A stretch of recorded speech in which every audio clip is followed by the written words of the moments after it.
va essayer d'accélérer un petit peu.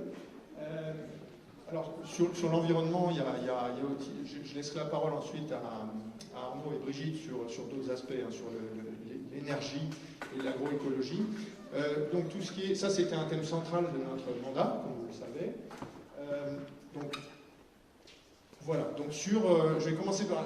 J'avais aussi, moi, j'ai toujours la délégation sur la gestion des risques. Et je me suis occupé de toutes les questions autour de l'eau. Donc voilà, sur tout ce qui est prévention incendie, on a travaillé sur la forêt. J'ai encore vu l'agent de l'ONF avant-hier. Donc voilà, l'entretien est fait, on lutte contre l'incendie et on aménage aussi. En ce qui concerne ensuite, il y a aussi l'entretien des berges de tous les cours d'eau. En ce qui concerne les actions, alors on a le plan communal de sauvegarde qu'on a complètement mis à jour, on a intégré des nouveaux risques comme les risques vectoriels, hein. Vous savez qu'on a démarré le mandat avec le Covid. Et ensuite, on a réactivé la réserve communale qui donc, est composée de bénévoles, on remercie énormément encore aujourd'hui, sur tout ce qu'ils peuvent faire. Ils nous aident dans toutes sortes de situations, depuis le Covid jusqu'à quand il y a des grosses pluies comme juste avant Noël. Ils sont dehors avec leur véhicule, ils vont voir où est-ce que l'eau déborde, est-ce qu'il faut fermer une route, etc. On a mis en place un service d'alerte SMS auquel vous pouvez vous abonner. Et d'ailleurs, vous avez dû recevoir une alerte ce jour-là. On a un suivi des cyanobactéries, alors en collaboration avec la métropole et le PT Bélez. Donc on doit avoir d'ailleurs une réflexion avec eux très prochainement sur comment est-ce qu'on fait évoluer cet outil. Sur la ressource en eau, on a fortement augmenté, alors ça c'est la Régie des eaux, la métropole, mais on a aussi bien sûr intervenu dedans, on a cédé un terrain, par exemple, pour installer 2000 m3 supplémentaires de réserve d'eau, ce qui assure pour une commune comme la nôtre, qui pourrait même aller jusqu'à 7000 habitants, ou voire plus, sur plus de 24 heures, même en cas de coupure d'eau au niveau des usines de traitement. Il y a la réflexion du réseau d'eau potable pour diminuer les fuites. Il y a des travaux récemment au Ploumidi, mais il y en avait eu au Moulin Neuf, par exemple, il y a quelques années.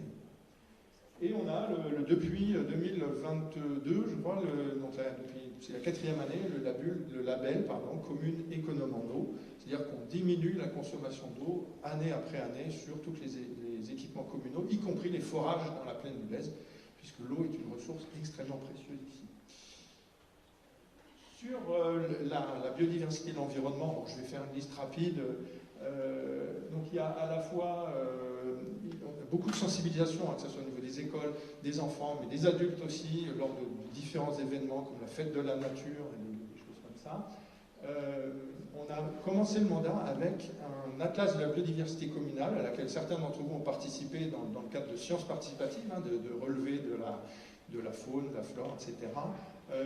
On a mis en place un conseil local de la biodiversité qui est aussi une instance participative dans laquelle il y a des citoyens très engagés qui nous conseillent sur les aménagements qui pourraient avoir un impact potentiel sur la biodiversité ou qui actuellement sont en train de créer une réserve de biodiversité sur une parcelle communale au bord du Lez. C'est absolument extraordinaire. On a toutes sortes de labels, je vous laisse les qu'on a obtenus pendant le mandat. On a signé très récemment une charte Natura 2000 pour s'engager encore plus dans la protection et l'aménagement des parcelles le long du Lez, parcelles communales. Havre de paix pour la loutre. Sur la commune ont été observés des loutrons, c'est-à-dire qu'elles se reproduisent à Prades-le-Lez. Ça, c'est la nouvelle du jour.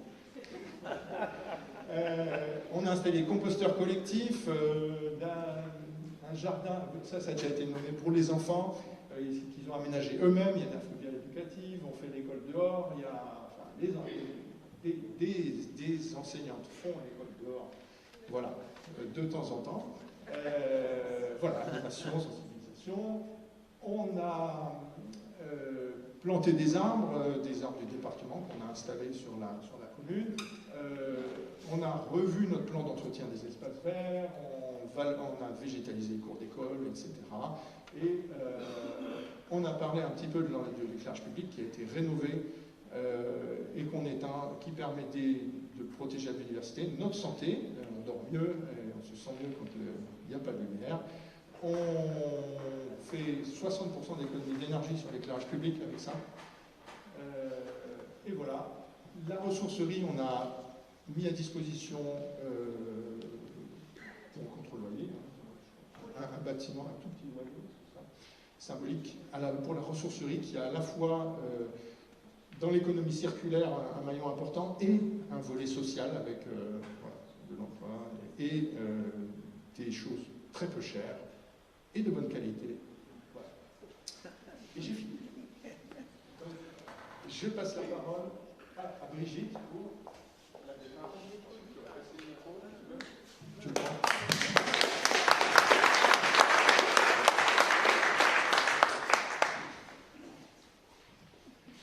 Donc un petit mot sur la démarche agroécologique. Alors l'objectif au niveau des parcelles agricoles, c'était évidemment de préserver ce foncier agricole et de mobiliser nos parcelles, nos parcelles et parcelles publiques, pour réinstaller des producteurs, pas n'importe quel producteur, hein, dans le cadre d'une agriculture paysanne bien sûr, évidemment pas à grande échelle, hein, plus dans une logique d'expérimentation et d'impulsion, peut-être pour susciter des envies chez les propriétaires de parcelles privées et contribuer au niveau métropolitain à un tissu de ferme nourricière, comme il y en a déjà un certain nombre sur la métropole. Donc voilà, c'était donc transformer certaines friches et favoriser par là la production à toute petite échelle, bien sûr, d'alimentation sur le plan local. Bon, ça Bertrand en a déjà parlé, je ne vais pas revenir là-dessus, mais en même temps protéger la biodiversité des sols, des haies, etc. Donc ces objectifs s'inscrivent aussi dans le PAT, dans le plan alimentaire territorial de la métropole, donc, dans lequel nous nous inscrivons vraiment sur le plan des objectifs. Voilà.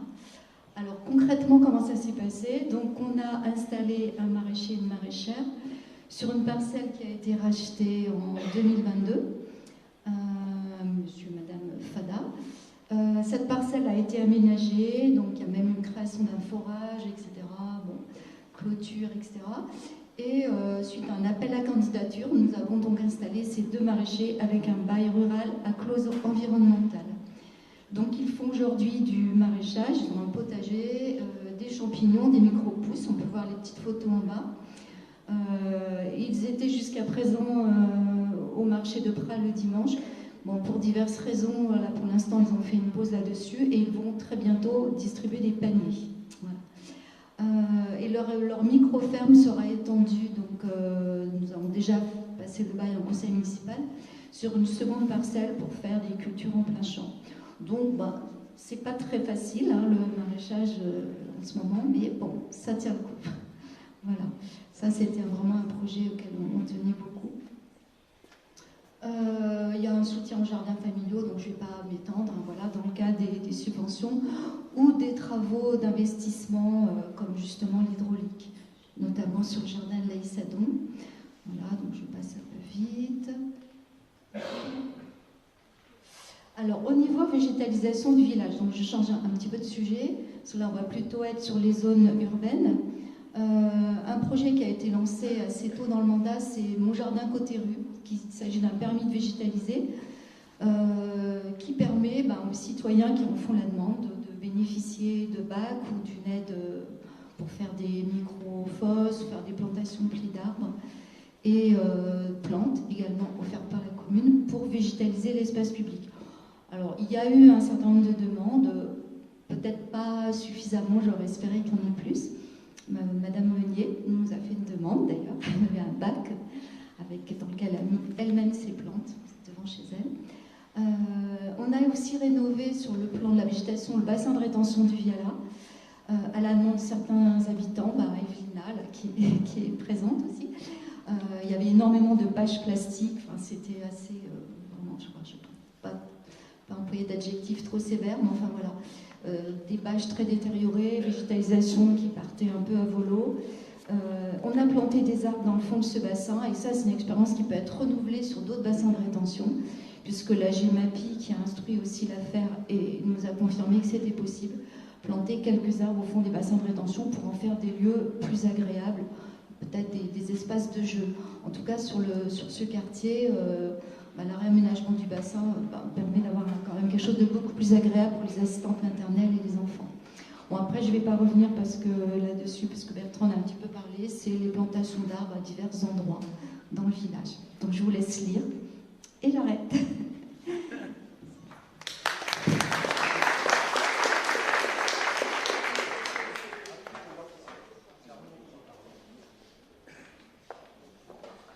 Bonjour à tous. Alors, je suis l'élu qui est en charge de la transition énergétique.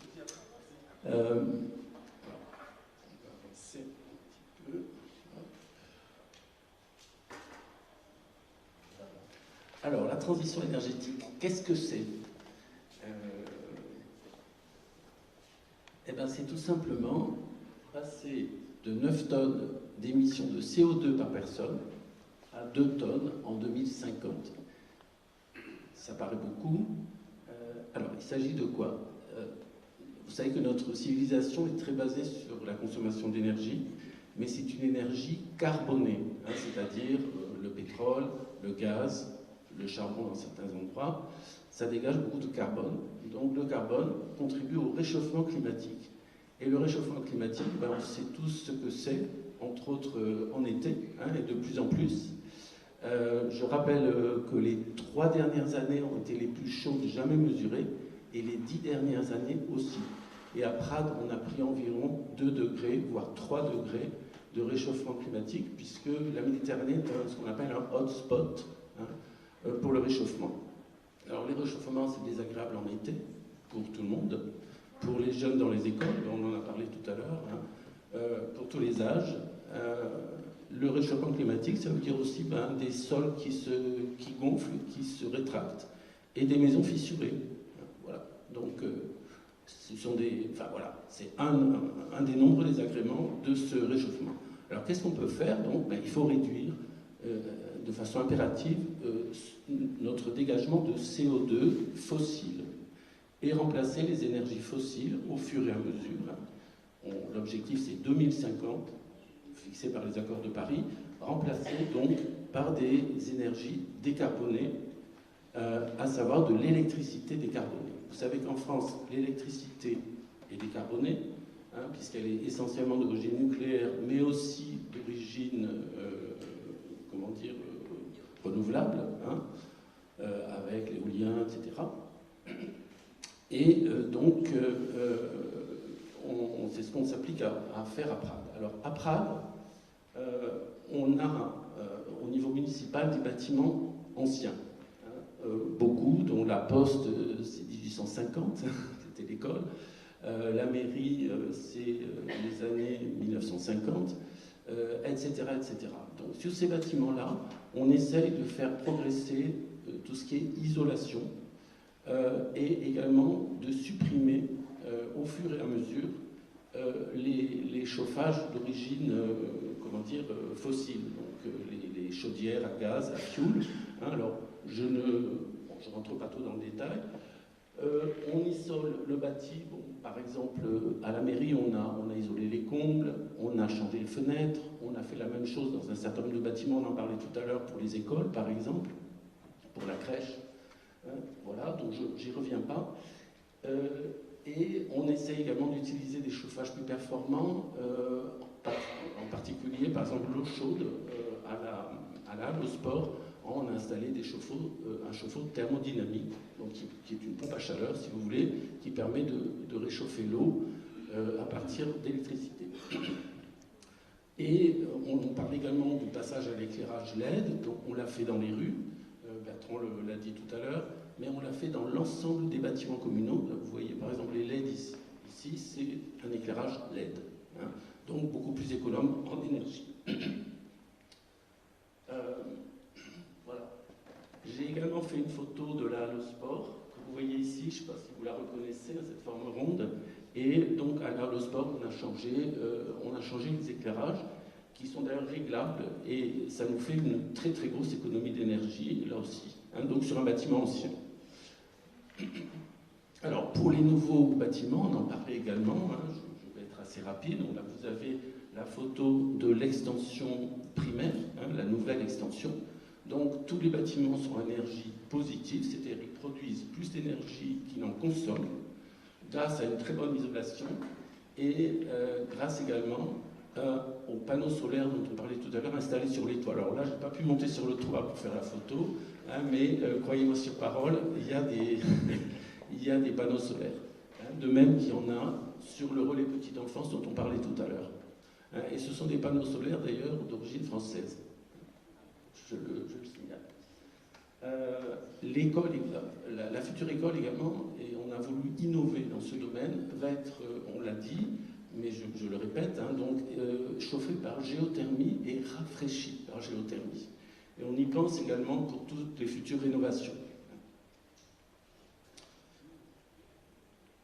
Voilà. Alors au niveau communal, tout ça, ce qui a été le plus spectaculaire, c'était la production d'énergie décarbonée, d'énergie électrique. Hein. Donc vous connaissez, je pense,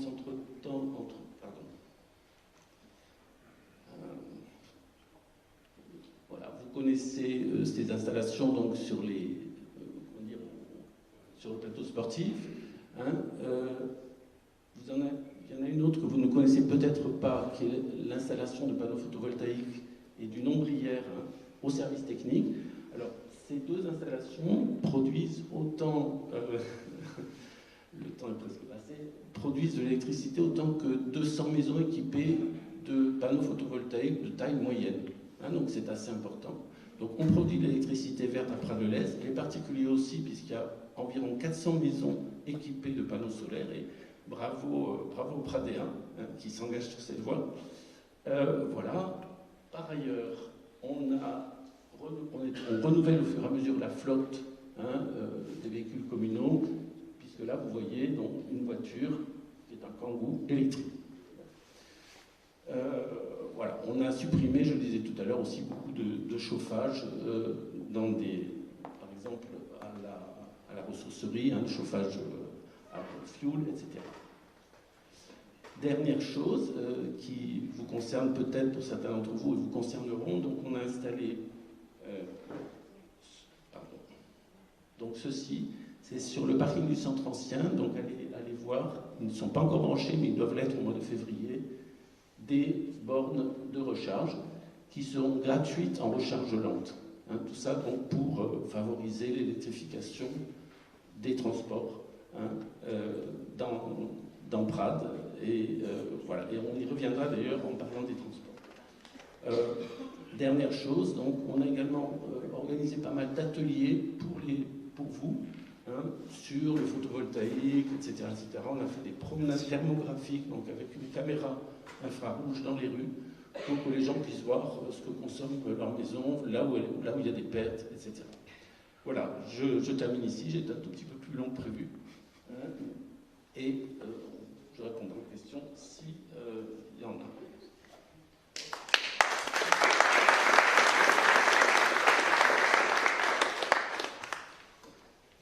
Merci, chers collègues, pour ce volet important sur l'environnement. Alors, quelques petites questions avec des réponses rapides, parce qu'on est un peu en retard, j'ai si j'ai bien compris.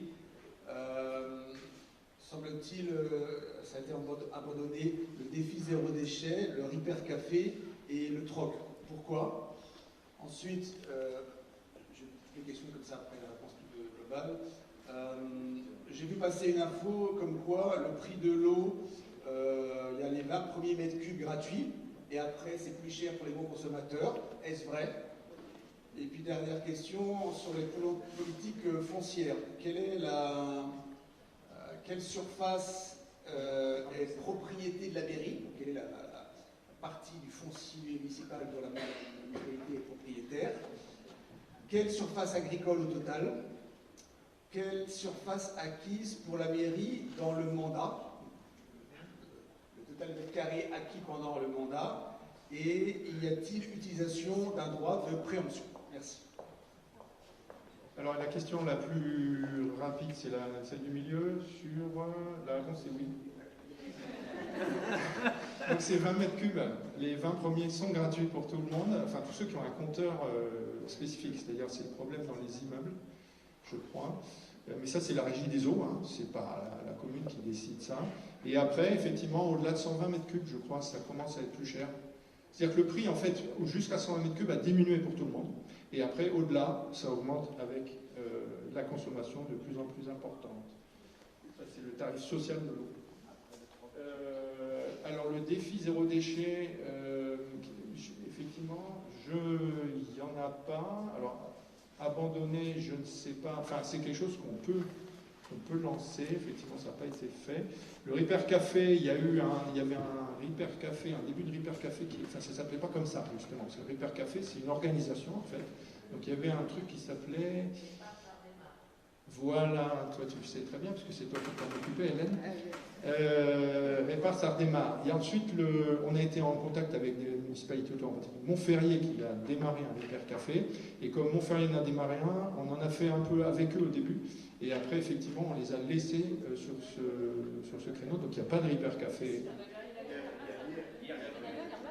Oui, mais attends. De Montferrier. Oui, mais c'est Montferrier qui vient le faire ici, c'est ça?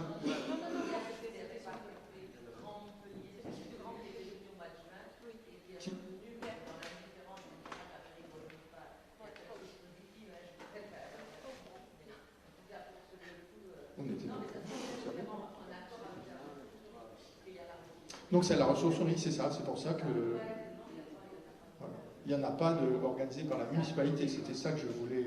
Je pensais que c'était ça la question. Ouais, c'est ça. Le troc tes trucs, c'est quelque chose qui avait été... La meilleure édition a été à Prades. Ouais, et ça... Eh bien, on n'a pas été vraiment recontacté parce que c'est Saint-Vincent les organisateurs. C'est Assas, donc en fait ça s'est déplacé. Le centre de gravité s'est déplacé. Voilà, c'est ça le... Voilà, on a mis le paquet sur la ressourcerie en fait. Mais pas que, mais pas que. C'est aussi que, on laisse aussi les associations gérer ce genre de choses. Alors nous, on est facilitateurs. Si des associations viennent nous voir en nous proposant d'organiser un Repair Café ou un troc des trucs, nous, on va s'organiser et s'arranger pour mettre des locaux, des salles à disposition. Mais ce n'est pas la municipalité qui organise ce type de choses. Enfin, nous, on a aussi envie quand même que... c'est bien aussi que les associations et les habitants puissent... voilà, il n'y a pas de volonté d'abandonner quoi que ce soit. Hein. Ça s'est fait un petit peu comme ça. Oui, au Moulin Neuf, des habitants se sont organisés pour se prêter des choses entre eux. Ils sont sur une liste WhatsApp ou un truc comme ça. Sur le foncier, alors j'ai pas les chiffres en tête. Alors pour l'agricole, c'est 6 à 8 hectares, Brigitte. Ça, c'est des acquisitions? Non, c'est ce qu'on a. Sur les acquisitions, il y a pu y avoir de l'ordre d'1 ou 2 hectares, je pense. Ou 6 000 mètres carrés, plus. Et une autre, ouais. Voilà, peut-être de l'ordre d'1 hectare d'acquisition et 6 à 8. On n'a pas révisé nos chiffres pour l'exact. La surface totale qui est propriété de la mairie, si on intègre, alors je ne sais pas si dans le foncier vous intégrez aussi la forêt, ça fait pas mal d'hectares tout ça, ça se compte en dizaines d'hectares. Alors toute la partie reste incliable, bien sûr, c'est le département. Et sinon, non, j'ai pas le chiffre exact, mais ça se compte en dizaines d'hectares, mais on peut vous les fournir, on peut aller les chercher. Et ensuite, il y avait l'agricole dans le total, et le total le plus grand des terres communales, ça doit être la forêt. Et puis après, il y a aussi le centre, enfin je veux dire, ici on est sur le territoire communal. Hein. Donc il y a les parcelles communales, il y en a quand même pas mal sur le centre. Enfin, tous les bâtiments communaux sont sur des parcelles communales. Il y a voilà, plus la forêt, plus dans la plaine de l'Est, plus des parcelles naturelles aussi. Voilà. Et puis il y a l'utilisation du droit de préemption, je te laisse intervenir là-dessus. Le droit de préemption, je ne sais pas si vous parlez du droit de préemption sur...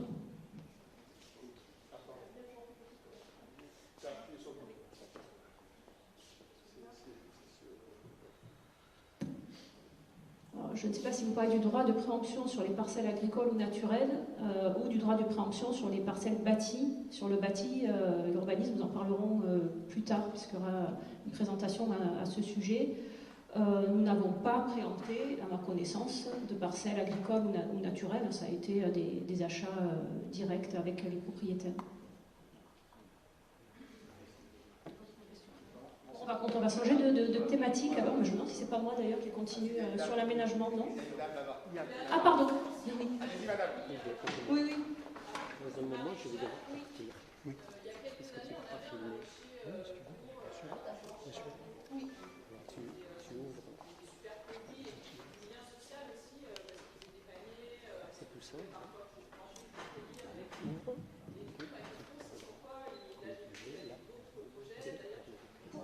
Et le bouton enregistrement est là.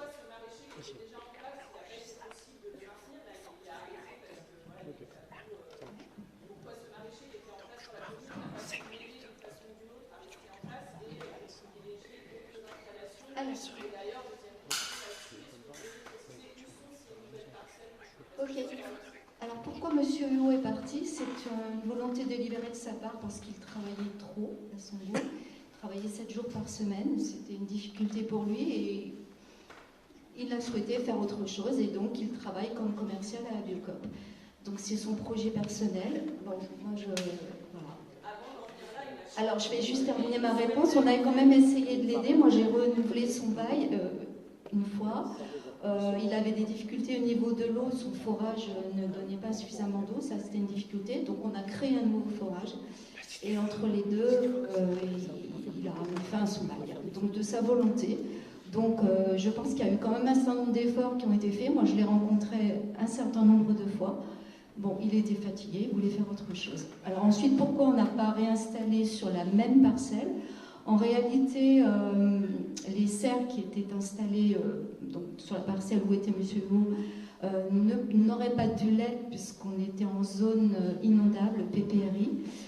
Du coup, zone rouge, oui, tout à fait. Et du coup, quand on a fait un appel à candidature pour embaucher, c'est pas une embauche, je dis une bêtise, pour installer, voilà, merci Bertrand, d'autres maraîchers, on a dû se diriger sur d'autres parcelles. Donc, pour pouvoir faire un bâtiment agricole, eh bien, la seule parcelle où ça a été possible, justement, en fonction de la réglementation, notamment PPRI, c'est la parcelle AH17. Donc, je vous laisse regarder sur le cadastre. Elle est proche des maisons, sur la plaine du Lez. Vous ne pouvez pas le rater. Ils ont un petit bâtiment blanc qui est un ancien container dans lequel ils font les champignons, les micro-pousses. Et le second bail a été signé avec eux sur une parcelle qui est, on va dire, en diagonale de celle-ci. De l'autre côté du petit chemin, c'est la parcelle AH10. Voilà. D'autres précisions? Oui, donc il n'y a pas eu de volonté de privilégier des agriculteurs plutôt que d'autres, hein, puisque de toute façon ils ont répondu à un appel d'offres et évidemment tout a été fait pour maintenir Jean-Charles Huot, mais bon, voilà, il y a eu des choix personnels ensuite qui ont été faits, qu'il a réalisé lui-même.